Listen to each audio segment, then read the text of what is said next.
Before I introduce my next guest, a word from our sponsor. Have you been thinking about getting into real estate, investing, or flipping, or maybe both? Then I have the perfect opportunity for you.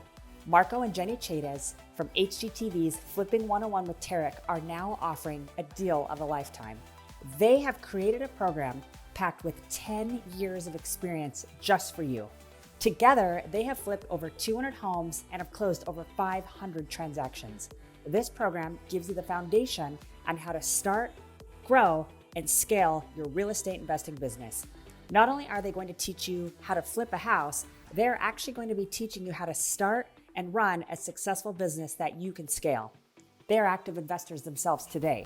MarcoandJennyOnline.com, 25% off using discount code BusyFitWorld. Again, that is MarcoandJennyOnline.com. You heard it, 25% off using discount code BusyFitWorld.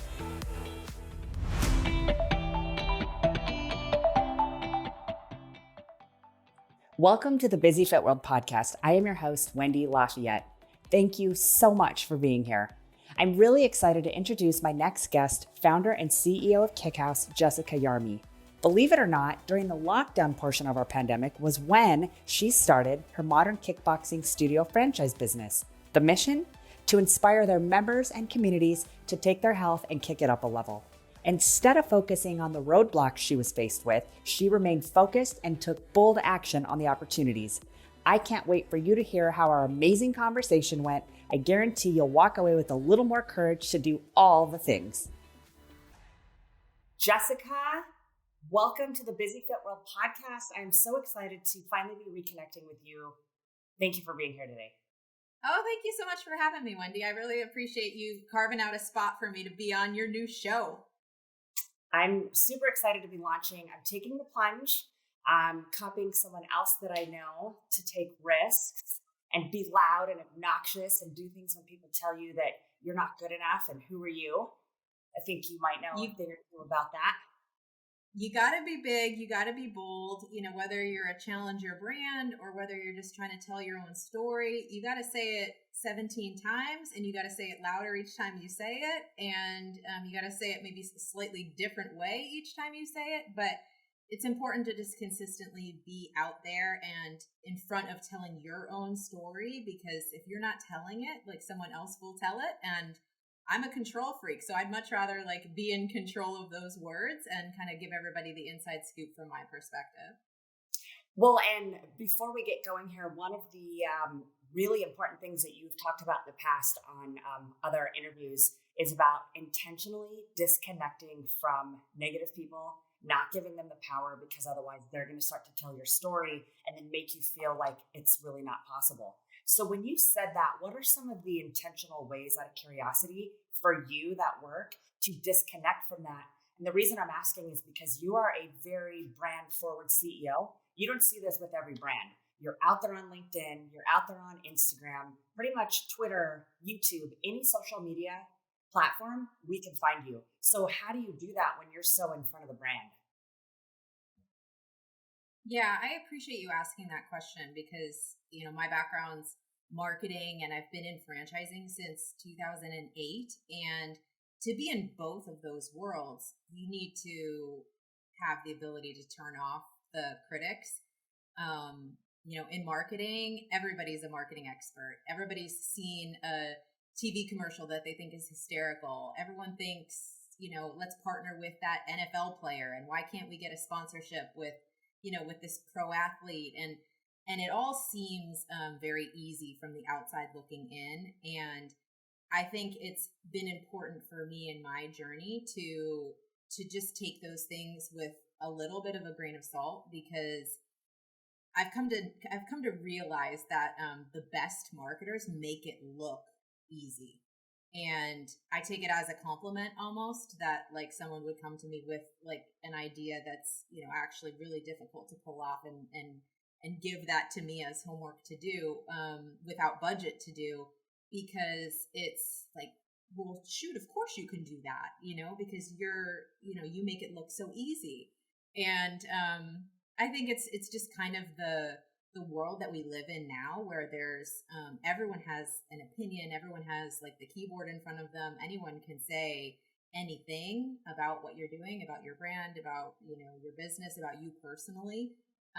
Everyone has that ability to put that negativity out there, and I just really try to stay in my own lane and not pay attention to the critics, and then not pay attention to the super fans also. Like, I've simultaneously been called the best boss ever, and I've simultaneously been called the worst boss ever. So the truth lies somewhere in between, and you're the keeper of your own truth. And I think it's just important to, like, every day end the day like knowing that you put your best effort out there, and you put your true story out there. Like, that's what matters most. I love that. You address that beautifully.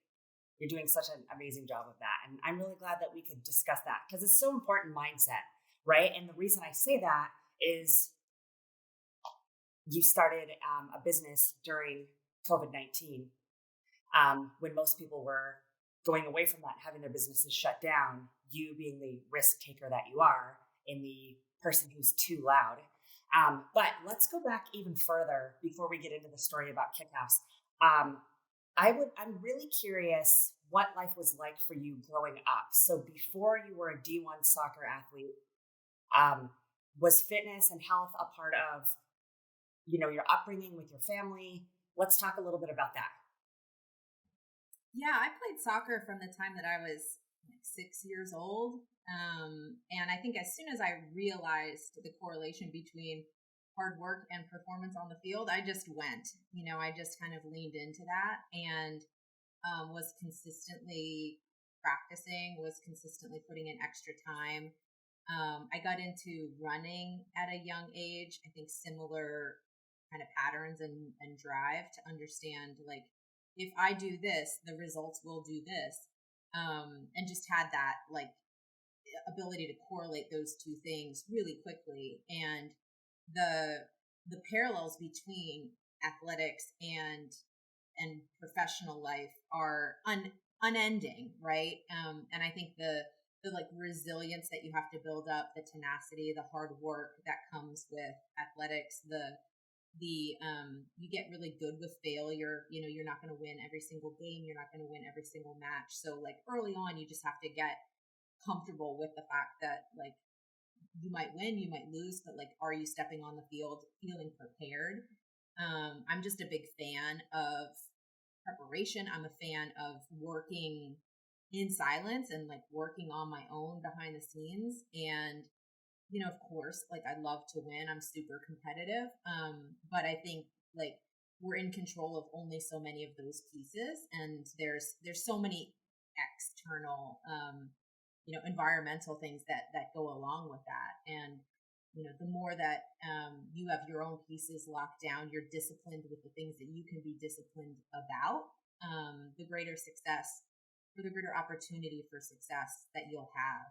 So that really started for me in junior high, and then carried into high school and carried into college, where I played soccer, had a major and a minor. And I just have always been a driver, if you will. Okay. And I'm curious, did that come natural for you from when you were younger, or was there any setbacks, or did you have a mentor of sorts? Maybe it was someone in your family that really sort of drove that for you, or that you looked up to or inspired?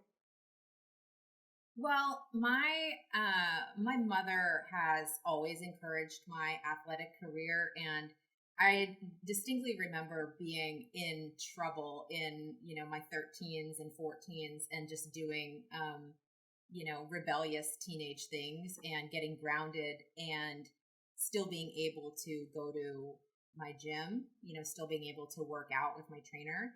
And So even when you're grounded, you still got to go work out.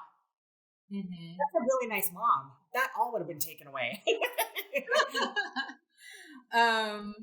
But I think that's why, like, in that example, it just kind of shows that this is part of your job as if you're going to commit to playing soccer. You're going to treat it like it's your job. If you're going to play in college, that's your job, and treat it as such. Like, take it seriously, put full effort in, and like control the controllables. So, again, I think she really instilled that like effort, and then as results were seen, based on like varying the inputs or varying the effort that I was putting in, I think that's where it just starts to get like addictive, where like, okay, the harder I work, the better I'm gonna perform. Okay. Yeah, that makes sense. That's awesome. And I'm so happy to hear that you had that, because not everybody does. So kudos Yeah, to it's her. yeah, my mom to this day is like my biggest cheerleader. You could probably see some of her cheerleading on my Instagram posts and things like that. Like, she's the hype woman for sure. I don't think she I need knows to what I be do another hype woman. necessarily. Yeah, so she is the hype woman. Is she adopting? Do you want a sister kid? That is amazing. Yeah. Okay, so then when you were in college, because I'm trying to lead up to where you're at now, which is now you're in college you were working at a gym at the front desk at a women's fitness type company. But then how did you go from that? Let's talk about getting from there to where you're at now, in terms of, if someone would have told you 20 years ago that you were going to be the CEO who started a franchise during the pandemic globally, um, what would you have believed them? I mean, what was your vision back then compared to how it changed and morphed into what it is now? Yeah, I really didn't have a master vision board, and there's been a number of steps along the way that have been surprises, that have like hit my world faster than I would have expected them to hit my world.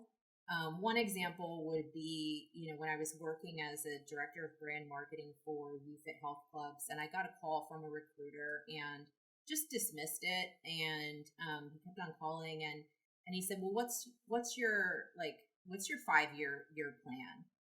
Because I was kind of pushing him off, and I was like, "Well, my 5-year plan is to lead the marketing function for a fitness organization." He's like, "Well, I think you need to jump on the phone with me." I jumped on the phone with him, and that's what took me to be CMO of Club Pilates, which, again, hit my world a lot sooner than I would have like expected it to. And then at Club Pilates, being CMO and heading into the COVID-19 pandemic, and just realizing that there were so many things that were changing, there were inevitably going to be opportunities out there. I didn't know what they would be, but I just stayed open to what's out there. I stayed like, keep your eyes open, keep your ears open, watch what's happening. I think some people like listen to music when they walk. Like, I listen to podcasts. I listen to like, what are people talking about? I don't read books. It's too slow for me. Like, it's like, what's happening today and how is that maybe going to hit my world tomorrow? And so when I talk to people about goal setting, I always talk about like, leave room for something that you don't see yet. If you're so specific with like, I want to do this exactly with this by this time, your timeline might be off, your industry might be off. Like, there's certain things that there's just magic that's out there that you just never know how it's going to hit your world. So by all means, like, set goals, by all means, manifest everything you can, but leave room for like, show me how good it can get, and leave room for interpretation there, because you never know what's going to hit your path. And the magic is seeing that it is the right step for you to take, and taking that step. So, Jessica, that is huge what you're saying. How do you actually, what you're saying is so hard to kind of wrap your head around, because we get so set in our ways of, okay, today's Monday, so my week's, this is going to happen on Tuesday, Wednesday, Thursday, Friday, especially parents, I'm sure. And I have clients for nutrition that I coach where they are so detailed out, where every single meal, every single day is planned, when they're going to the store is planned, all their kids' activities. So maybe you could help us shine a light on someone in those shoes that I just described. How would they sort of leave space for the unknown? Like, how is there even time in the day for that at that point? Because it is Yeah. magical, like you're saying, and it's really important. Yeah. I sometimes drive in my car without listening to anything, or I'll sit outside and I'll just like sit and not like, I love music, but then you're putting something in, and what you really want to get to is like, what's out there that I'm not seeing right now or I'm not hearing, and just give yourself that space to like let something come into your mind that you might start to realize, oh, I'm actually like discontent with this part of my life, and I hadn't been feeling that because I've just been charging through it. And so having those moments of quiet to let like your intuition take over a little bit. And I think especially in these times where the business playbooks are a little bit out the window because we've never been through this kind of thing before. We're maybe on the brink of a recession at the same time as we're also clawing our way out of like the pandemic. So nobody has a playbook for this. So yeah, you know what you've done before and you know what's worked and you have those years of experience, but like, can you also layer on top of that intuition and like, what are you feeling about a certain situation or a certain opportunity? And there's so many people who have recently been laid off, and I've gone through that, and I feel for those people. But sometimes We're in you the same need boat that. there. Yeah. Well, you Yeah. need that jarring moment.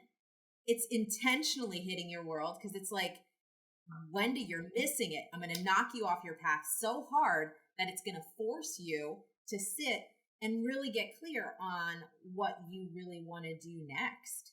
And let's So, talk about that because you were at Gold's, and at the same time, I was with Quest Nutrition, and the same Mhm, thing happened to us. We were in our dream job, pretty big mhm. brands, and then all of a sudden, my whole entire division went away. Your job went away. I mean, talk about getting knocked off your horse. Suddenly, I know for me, it was unexpected. And when that sort of becomes a part of who you are, it's like taking a step back, like, okay, clearly this has nothing to do with who I am anymore. So getting just Mhm. past that, and that's huge because it's not like we worked there for a day. In fact, that's how we met. Yeah, and that was 10 years ago now, which is crazy. But I think that goes back to maybe like athletics and understanding, I tore my ACL in college. Am I going to stop playing? No, I'm going to rehab and get back on the field and like get back out there and try even harder than I did before because I care that much about it. And when I had that moment of getting laid off from Gold's Gym, like working in fitness, in marketing, in franchising, all the things that I love, um, it it caused me to sit, reflect, be sad for a really long time, but get clear on um, the clarity that hit my world was, you know what, I don't want to leave the fitness industry. I didn't want to get laid off from Gold. So let's just find another fitness job. And, then I just kind of went down a path of like, who do I know who's working where? I want to stay in fitness. Let me just aggressively like go after my next role. And I'm big on, connecting with people on LinkedIn, and you and I have stayed connected there. That's, for the last 10 years, you and I have been connected there. Well, just to show how important building and forging those relationships are and maintaining them and not burning a bridge, even though, the same thing with me with Quest, I'm still connected with a good amount of the executive team that worked there when I was there, regardless of even if you're getting laid off. It just goes to show the power of relationships. I'm speaking at the Gold's Gym Franchise Association conference next week. Oh, wow. Congratulations. That's amazing. But Literally, I I love love them, and I think that's the lesson that I took from it is like, it's something that happened to me. I was able to like control my controllables out of that, outside influence, and I'm still standing, and like, I cheer for them and I hope that they're cheering for me as well at the end of the day. I love that. Okay, let's get into if you could talk about just, I know that you said that you're not naturally a risk taker, but actions prove that statement different because you started Kickhouse during the pandemic when a lot of businesses, like I said, especially the mom and pops, had no choice but to close down forever. And then here you're sitting here strategizing, like instead of just standing still, that's just as risky as moving forward, literally like busting down doors and creating this franchise that's now nationwide, which I haven't been to one yet. I looked up and there is one in Yorba Linda about 30 minutes from me. So I signed up for my free pass All and I'm going right. to go. But I mean, You gotta there be have there. been a lot of people questioning, like, basically, are you crazy? Like, you think you're going to start a business and it's going to be a franchise when we're not supposed to be going anywhere? So talk about that a little bit. Yeah, and I think this goes back to like where you started, which is like preparing for a soccer game. It's the exact same. It doesn't feel risky if you feel prepared. So I had spent the prior 3 years in the boutique fitness space, opened 400 studios, like deep dived into the inner workings of 600 studios. And so when the opportunity presents itself to start from one, um, like I felt confident enough that I knew the pieces of the business and had worked in the business long enough and looked at the business from not just a marketing perspective, but really from like a holistic perspective, and been in the studios with the teams and visited like locations across the country. So I think from the outside looking in, somebody's like, oh, that's super risky that you just took that jump.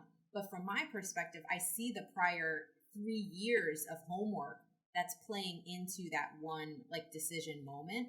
And for me, it's like I'm just passionate about chasing potential. And like anytime you push yourself outside of what you're comfortable in, push yourself outside of what you know. I knew there was going to be pieces I didn't know, but that's where the growth comes in. That's where learning comes in. And like I had confidence that I could close that learning gap and get like myself skilled up fast enough to make it happen. So it definitely was not an easy journey because it wasn't all in my expertise. It wasn't in my sweet spot of marketing and branding, and it was during the pandemic. So I learned a ton, but that's where you grow. And I think I'm going to be a better leader. I'm going to be a better operator, better executor in roles going forward because I've lived through what I've worked through the past 2.5 years. I feel like you could write a book about this by now, and you've been asked so many times to explain how you did this. Do you have that? I actually have a Google Doc on my desktop, like at all times. Like I take notes along the way because I feel like I will at some point write a book, and then I want to be able to reference like specific examples of things. So anytime my day is like specifically difficult or stressful, or there's something I'm like that's sitting in my mind, I like write it down in this timeline document, so I'll be able to like reference it going forward. There you go. It's already in the making. I love that idea, actually, because there'll be so many times where I'm driving and I like want to write something down, and then I don't have my notebook, and then you forget it. I would like to talk about how you navigate this in terms of being a parent. So you're a CEO, you're running a franchise, you've got employees, you've got your home life, you've got a child. How do you balance all of this? Because if anybody's busy, it's a CEO. Obviously, fitness is important to you. So if you could talk about that for all these other busy moms just trying to, I like one of the marketing slogans that you guys have about you just want to kick it up a notch. And I love that because you're not saying, one of the quotes I've heard you say was, you don't need to have shredded abs to come to Kickhouse to get more shredded abs. Like you're wanting to talk to people about where they're at now. Like it's okay that you're not perfect. It's okay that you gained 20 pounds during the last 2 years. So I really love your approach, but I'm just curious behind the scenes when you take off that CEO hat, there's a lot to balance. Yeah, as a entrepreneurial mom, I can wholeheartedly say there is no balance. It's very skewed in whichever direction I'm in. I try to like 100% be in work mode when I'm in work mode, and then I try to be 100% present with my son when I'm with my son. What I've become more able to enjoy as he's gotten older is I try to blur those lines a little bit whenever I can. So I take him to events to hand out free class cards. He'll go to me with 5Ks and set up the table and the tent, and he'll give anyone a free scrunchie. Like he knows. I love this. He's starting to learn business. He knows what to do, and he's a little content creator in and of himself. He has his YouTube channel has more subscribers than my Kick House channel, which he consistently reminds me of. And I love this. And he'll go to the studio with me sometimes. So I think whenever you can put the things together and show them what you're working on, I think it helps them understand, like, when you are away, what are you doing? And I was recently lucky to have the opportunity to meet Gary Vee, and Gary's team reached out to me after that point and said, like, we love your story. Anytime you're in New York, come see us. I was like, absolutely, I'll come to New York and see you. Can I bring my son? Because he edits and he would love to see, like, the video production that goes behind Gary Vee's content creation strategy. So do I miss baseball games? Yes. Do I miss concert recitals? Yes. Do I probably do less than most parents do? Yes. But can I still be a really impactful and positive parent? Absolutely. And can I also show him that there's more to careers than typical 9-to-5s? Absolutely, I can. So I think he is learning the entrepreneurial hustle a little bit from me. And I think hopefully also learning how to pursue what you're passionate about, and really pursue something that you love so much that you're willing to commit so much to it. I love that. And that makes a lot of sense. I really didn't think about that, so that he's not kind of forming in his own mind about what is mommy doing when she's at work, quote unquote. He knows exactly what you're doing now, or has a really good idea about it. And kudos to getting on Gary Vee. That is amazing. What was that experience like? So I was in Chicago for the Club Industry Executive Summit. I was presenting there on Web3, and my coworker messaged me on Twitter and said, hey, do you see that Gary's in Chicago at the exact same time that you're in Chicago? And he just happened to be 2 blocks away from me. And I went to a Club Industry happy hour event and left 30 minutes early because I wanted to go and try to meet him. And I literally was the last person to get in line to see him and to connect with him. And I'm standing in like a 50-person line to meet him. And I was thinking of all of the business related questions I could ask him. And the only thing that kept like coming into my mind is just to tell him thank you, because he's in my ears almost every single day, giving me thoughts of what to do, giving me like advice and inspiration, even though it's not specifically for me. But that's the content that I consume when I'm at the gym. You know, that's what I'm listening to, because that's what gives me thoughts to build, like, as an entrepreneur. It gives me thoughts on what to post, you know, as an entrepreneur to promote my business. It gives me like different ways to be scrappy in how I'm positioning my business. So as an entrepreneur, I love listening to that kind of content, because it gives me just that like motivation to keep on going and to keep on building. And you know, entrepreneurship is transparent and very absolutely. You're either gonna love him, and I'm a fan as well, or you're gonna be like, oh, this is a little much. But that's why I love it, is because he just says what it is. He's tells it the way he sees it.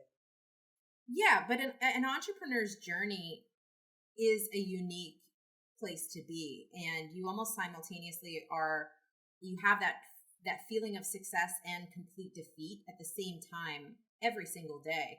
like the stakes are so much higher. The highs are higher, the lows are lower, and you're kind of teetering between, like, how am I going to navigate it so I lean toward the success side of the equation? And so to talk to more entrepreneurs, to share stories and to just connect and relate, because it is so different than a 9 to 5 kind of job. There's so much more that you're connected to as an entrepreneur, as a founder, even. Yeah, exactly. It's definitely a different kind of stress, but I prefer it. Yeah. And If you're one of the crazy ones, like you just end up embracing it. Yeah. Now, why don't you talk to us about how a kick house studio is different than your traditional gym, or what really makes it different than Orange Theory or Planet Fitness, for example? Tell us why Yeah. we need to go to Kick House starting this weekend. We need to go. Absolutely. You're going to go to Yorba Linda and you're going to sign up. I mean, we like to think that, like, anyone who walks into the studio, regardless of age, regardless of gender, regardless of fitness level, like, my team's job is to meet that person where they're at and help them get to the next level, whether it's like baby step ahead, whether it's, long jump ahead. Positive changes always. That looks different for every single person. So instead of it being, come in and do our program, it's really like us meeting you where you're at. Here's the best program that's going to work for you in where you are. I think especially now in fitness, there's so much that needs to be considered, and we have such an obligation as the fitness industry to show up for people holistically. We've done such a good job over the years of training people to, like, jump on a scale and, measure the inches of their waist. But now our obligation is bigger, and we need to be that holistic preventative health resource for people. Mental health is such a huge thing that I think about all the time. And, if you're feeling drained mentally, you're not going to show up on the mat the same way physically. And the industry's done a poor job of, like, connecting those things together. And so I think, like, looking at people as individuals and picking the right program and path for them as individuals versus, like, here's the way everybody does it, so come in and do it that same way. We have such an opportunity to, like, help people really own and navigate their own, like, health going forward. I love that. You are 100% spot on. It's not talked about enough. So I'm glad that that is definitely a part of your story and who you guys are and what makes you different. Because there is a lot of pressure. Even I myself, like, there's certain gyms and places that I won't walk into because there's just this, like you said before, like, you have to be super shredded and have shredded abs to walk in. And so it's like, I don't want to be a part of if I feel like I don't have shredded abs. That's definitely not the gym for me. And as an owner and as a company, like, why would you want that to be your message?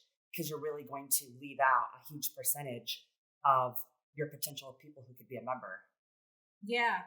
Yeah, absolutely. I think like, accessibility and inclusivity is a huge thing, and that just comes to life in, like, overall vibe and community. Kick House is a female owned company, but then it's a female, like, led company as well. My entire leadership team is female. And I think that comes to life in the studios in that approach that we just talked about. Like, I think we welcome people a little bit more empathetically because we've all been there, done that, and we understand that taking that first step in is so hard. It's so hard. It can be intimidating. Let's be honest. Totally. And I've felt that. And I'm somebody who loves to work out, but I still have felt that intimidation factor at times. And so to have a culture that, like, understands that first timer feeling and accommodates it and puts time and effort toward like, working through those initial fears, that's definitely, like, what we hang our hat on. I really like that. And then what do you have coming down the pipeline, if you can say? And remember, I'm not launching this until it's not going to be launched right away. But I'm just curious, what do you have up your sleeve for 2023 for Kick House?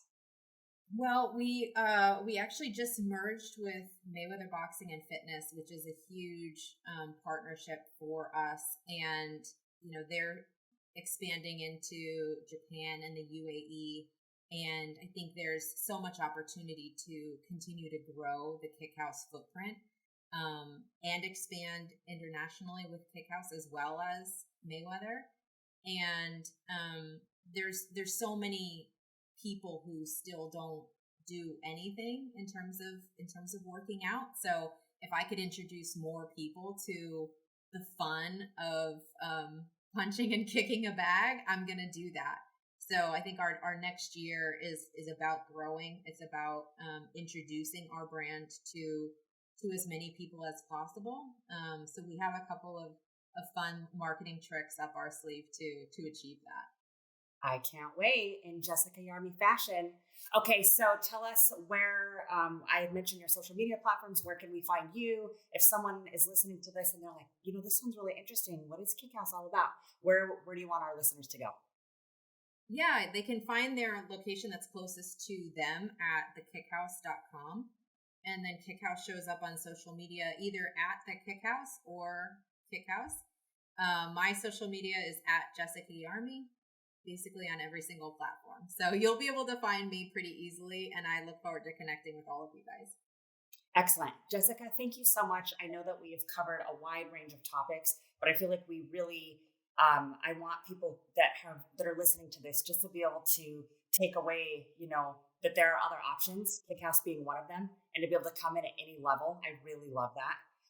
And then just thank you for sharing some notes on other moms in their busy fit world to try to navigate that. And I like that you admitted, it's no black and white in terms of like being balanced, and that you were just open about that. And it looks different for everybody. And it's kind of, you have to do what works for you.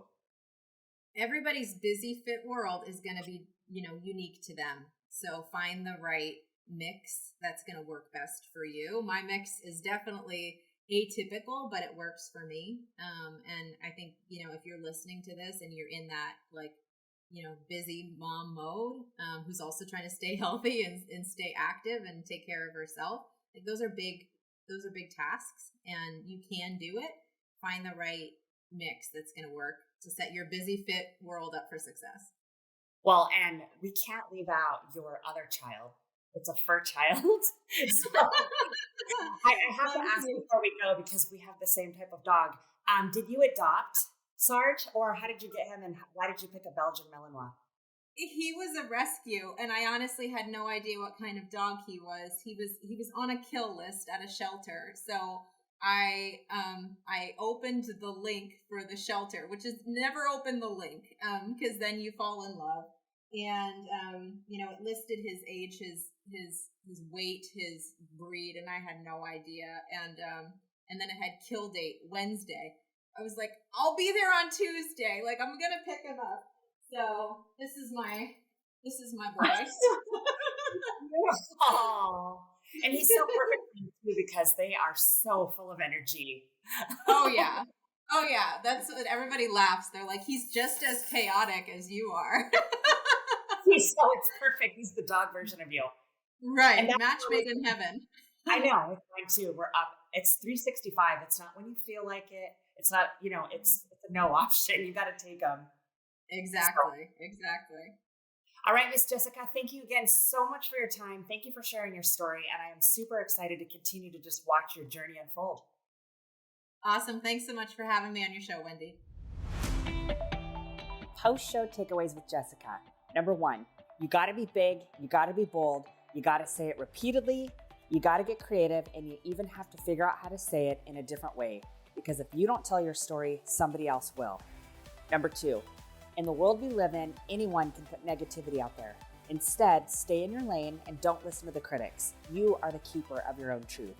Number 3, when it comes to goal setting, leave room for something you don't see yet. You never know what might hit your path that you may not have been seeing or hearing when you initially wrote your goals out.